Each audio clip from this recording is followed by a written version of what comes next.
A former lifelong lefty who now contends the left has become regressive, not progressive. He's Dave Rubin, creator and host of the Rubin Report on YouTube, author of the new book, and here you see it, Don't Burn This Book, Thinking for Yourself in an Age of Unreason. What brought about this book and the title, David?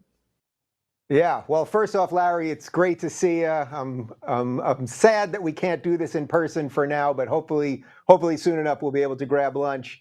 But you know a bit about my political evolution. I mean, I always considered myself sort of an old school liberal, which I think is pretty much in line with what you are. What a lot of sort of JFK liberals. I know you're a Brooklyn guy, sort of an Ed Koch, the former mayor of New York City, liberal. Daniel Patrick Moynihan, liberal. Liberal meaning open-minded. Find the right spots for government, but not that government is supposed to do everything all the time. And unfortunately, in the last 5 years, we've seen a movement by the progressives. This is sort of the Bernie Sanders, Ilhan Omar, AOC contingent to really only come up with answers that have to do with more government involvement. And for me, I believe that the best way for people to live free, especially in a country like the United States, where we've got about 350 million people from every corner in every corner of the world, the best way for people to live free is very limited government. I want people to live how they want. My neighbor's entitled to do whatever he wants. He can't do it on my property if I don't want him to, but that's about it. And in the book, I talk about how liberals have sort of become sort of hysterical when it comes to free speech and deplatforming people. And I want liberals to return to the roots of liberalism. But you don't go as far as, say, the far right, which is wacko, right? I assure you, my friend, I am not far right. Thank you for asking. No.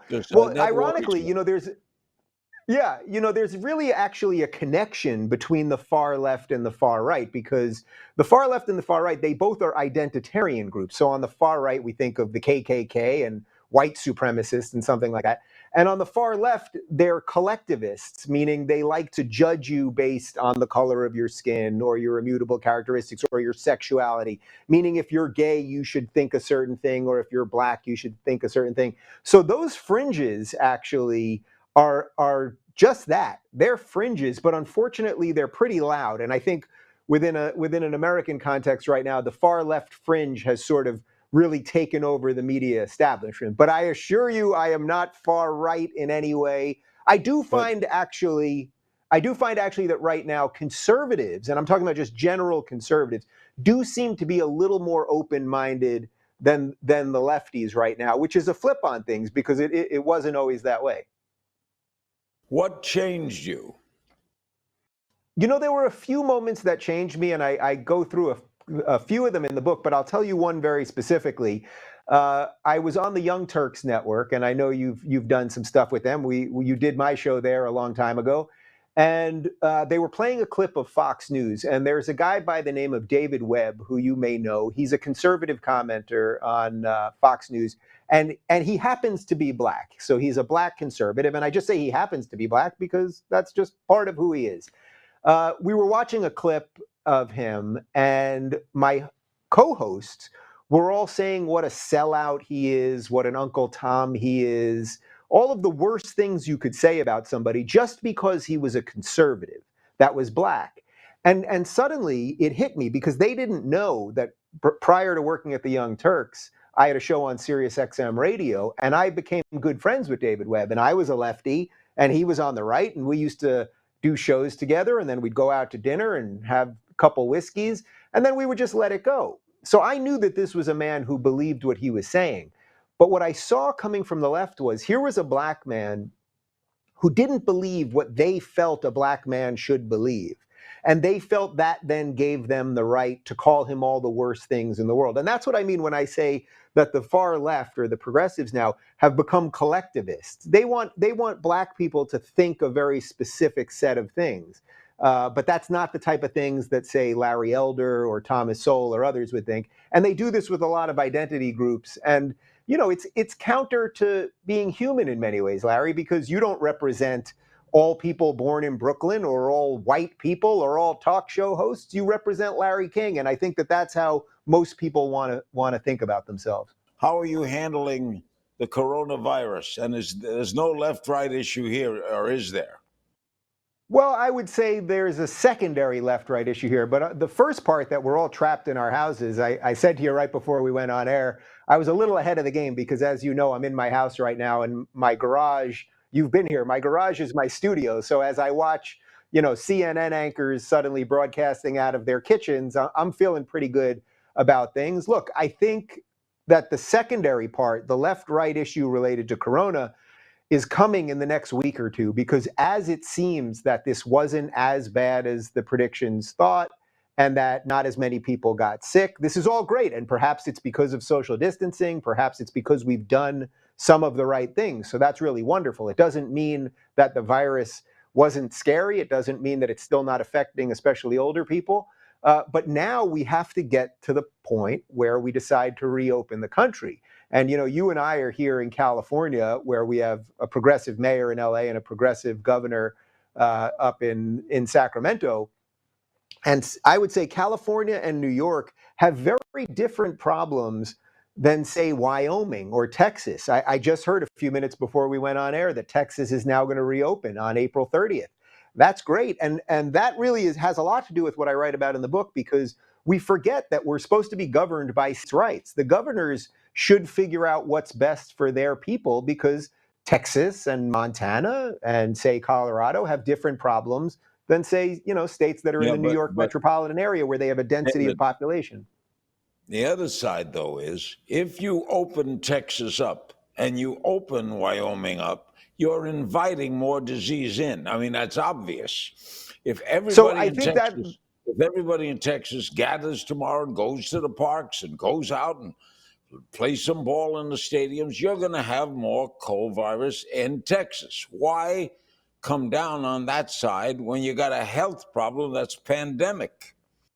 Yeah, so it's a great question. And I think what the uncomfortable part of what we really have to figure out here is that there's going to be a certain cost that comes with reopening the country, but we can't not reopen the country. We've all basically been in our houses for almost 2 months now. It's almost hard to remember what the world used to be like before 2 months ago.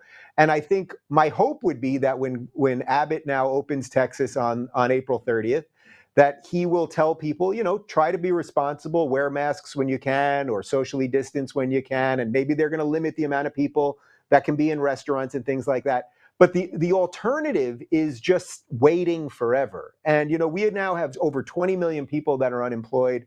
The economy is tanking. I'm also worried about the secondary effects of what it's like psychologically to keep people sort of trapped in their home at all times. So we have to balance it. You're not wrong in what you're saying, that is it possible, if Texas opens up and now people are together again, that more people are going to get sick? You might be right, but we have to decide what level of sickness are we willing to live with, so to speak, to move ahead and open the country, because I don't know how much longer we can do this.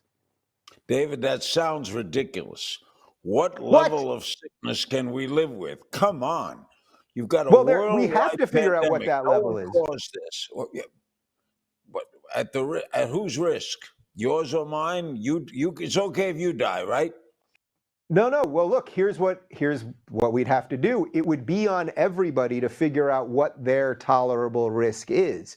So if you were in a high risk group, then you would want to do more to actually still not have these people out. But can we just, the thing is that there's no zero risk here, right?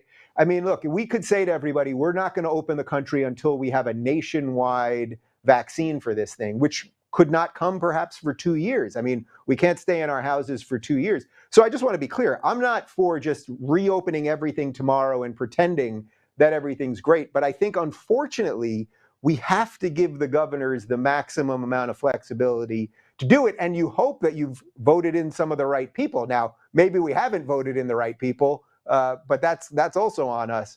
As a liberal, former liberal, say on the edges, a Kennedy liberal, a Hubert Humphrey liberal, what do you think of Donald Trump? What do I think of Donald Trump? Well, we've discussed this a couple of times. I would say that the policies of Donald Trump, I don't think are somehow far right or xenophobic or something like that. Most of the things that Donald Trump has actually done are pretty much things that Ronald Reagan did. In many cases, when he says things about immigration, he's saying the same things that Bill Clinton said and even Barack Obama. He says them in a slightly more butchered or strange way, just the intonation and inflection of the way he speaks. I think, look, Trump's greatest gift is that he's decided that he won't, sit back and let the media run all over him. And I think our media, unfortunately, and this is a little bit of the rise of the online commentator instead of just the cable news set of people, I think that did need to happen. I'll tell you, I met him. I know you've met him many times and been out with him many times back in the day. I met him with my husband back in December at Mar-a-Lago, and he was thrilled that we were there, and he had no problem with gay people. That doesn't mean he's perfect. I certainly don't think he's perfect. But in a weird way, I almost think he was sort of the reckoning that our political establishment needed. All that being said, look, if you could reincarnate Thomas Jefferson, if we could bring back JFK, if we could bring back people that I think were true statesmen and that really understood separation of powers and that really understood why this country is so great, I think that would probably be better. But, here we are. In your book, you describe the mainstream media as deeply corrupt. How can you possibly say that? You think Well, it's unfortunate. you think the head of Columbia Broadcasting System is deeply corrupt?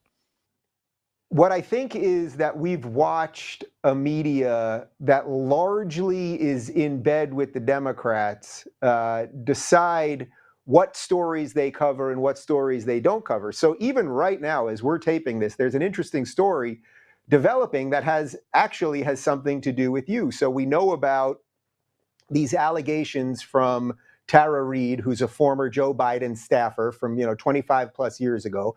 And there's a clip on CNN from Larry King Tonight where what turns out to be her mother called in over 25 years ago, called into your show asking what she should do because her daughter was sexually assaulted by a senator. She doesn't say who, but now Tara Reid has confirmed that was in fact her mother. Well, that clip is now on fire on YouTube, on Twitter. I mean, there are millions of people watching this, but the mainstream media is ignoring it. Now, I'm not saying it's true what her allegations are, but one of the things that's happening right now is that the online media, Twitter, YouTube, Facebook, there's a way for people to communicate about what's actually happening. And right now, CNN is just completely ignoring that story. And as a matter of fact, it turns out that episode of your show is one of like 3 episodes that somehow is missing from the Google Play Store. I'm not even calling this all a conspiracy, but there's an odd thing where if something here, the best example I can give you is this: when Brett Kavanaugh was being,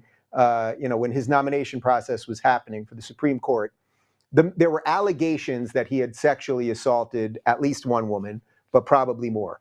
The media ran with it for weeks. The cover of every single story. I was on tour in Europe at the time, and people were asking me on the streets what I thought about it. Well, right now, we have allegations against Joe Biden. Again, I'm not saying they're true or false, but the media has gone out of their way to hide it. So what I would say in essence is, if you're on the right, the media loves to run with stories against you. And if you're on the left, they love to ignore them. And I think ignoring things is a type of fake news. I actually lay out 4 types of fake news in this book.